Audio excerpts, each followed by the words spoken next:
All right, let's transition to some running backs. We have Rhamondre Stevenson, who I saw with a back injury. Says not serious, but what's the validity behind that? What are your thoughts on him? He had imaging done, showed nothing. So I'm seeing this very similarly to Jamar Chase last week. And again, these are injuries I see all the time clinically. People come in with a recent onset of back pain and it is debilitating. They think the world's ending. And I've had these types of injuries too. That's really how it feels because when your back hurts really bad, you can't do anything. Good news is most of the time with proper treatment, these calm down really quickly. I mean, within a week, like we saw with Jamar Chase, who was very pessimistic early last week and then ended up having his second best game of the season last week. Yep.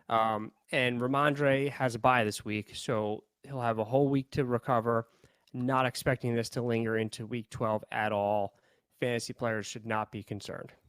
Great news. Great to hear. Mondre's been playable. I think right now he's RB 18. So hasn't been the stud that we wanted him to be, latter at the end of the second round, we've been taking him, but he's come on the last two games looking at 29 carries, 175 yards and a touchdown, adding 7 catches for 56. That's again in the last two games. So hopefully a bye does them right. And I don't know if a bye is going to do the Patriots right. They are playing absolutely, like we talked about before, horrendously. I wrote here, Tom, that they're playing worse than Tony Snell did that one time. Please tell me that stat line in that picture.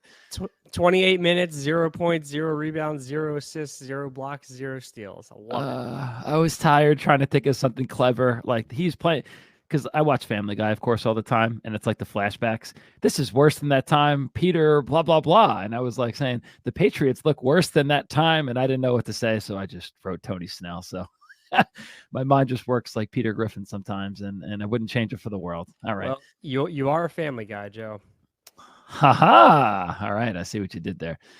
Next up, Devon Achane, knee. He's eligible to return. And of course, man, a guy that's been just absolutely electric with the football. Yeah, he's RB24, but in the games he's played, 24.3 points per game. And side note here, one of those games he really got 1 or 2 carries.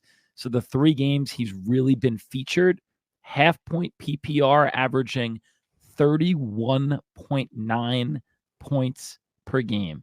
That's wild. What can you tell us about him? Absolutely insane. Stupid numbers. When he touches the ball, he's just gone. It's crazy.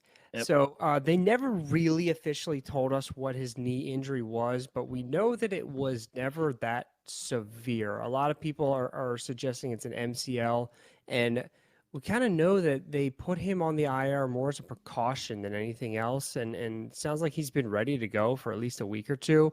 He practiced today, limited, but did look good from the reports of practice. And 4 weeks is a lot of time to get knee swelling under control, range of motion better, get the strength back, get the confidence in cutting back. So I'm really expecting him to pick up right where he left off. Running backs do average a modest dip of 14% of their fantasy points in the first game after an MCL injury. But like you just said, he's averaging in the games that he's actually played 31.9 points. I will gladly take 14% of that off and still be just fine. Would that be like 27, 28 points? Oh, my Lord. So it's still a lot. So, yeah. If he's playing, you're starting him. I'm at the point where he could literally only have one knee, and you could give me some statistic that it's an 80% drop off, and that would still be better than some of my options for this week, Tom. It's unbelievable. We're not going to expect him to go out and score 32 points, but I think there's a lot of hesitancy in the fantasy community because Mostert's done well. I mean, heck, Mostert's RB2 right now. And I wanted to ask you that. I mean, Mostert is whatever. He's 30, 31. We know that he's an older running back. Do you think he's done enough to warrant touches still in this backfield? Or is it going to be, maybe not this week, but you think rest of season it's going to be the Achane show? It's impossible to tell. Some sort of split. I don't know. I mean, what are your thoughts on that one? They'll definitely split. I mean, think about Achane's his profile. He's a small back. He's not someone that they want to pound 25, 30 touches a game. And then think of Mostert. He's an older back who has an extensive injury list. So I believe that they want to split it. Also, right. McDaniel comes from the San Francisco system, which always used multiple backs until now they have McCaffrey. But prior to that, it was multiple different backs. So I believe that they want to feature both of these guys. Good thoughts. If you have Achane, stop panicking, stop worrying. You know, Tom, like you said, it sounded like the Dolphins were just being careful with him. And like you said, 4 weeks seemed like a lot of time, and he seems to be practicing fine. If I have him, I am playing him. And this week, man, the Dolphins should dump on Aiden O'Connell and the Raiders. I think we're going to see a lot of running from this team, a lot of offense, probably early, but I think Achane's going to have his fair chance and fair opportunities. I am playing him.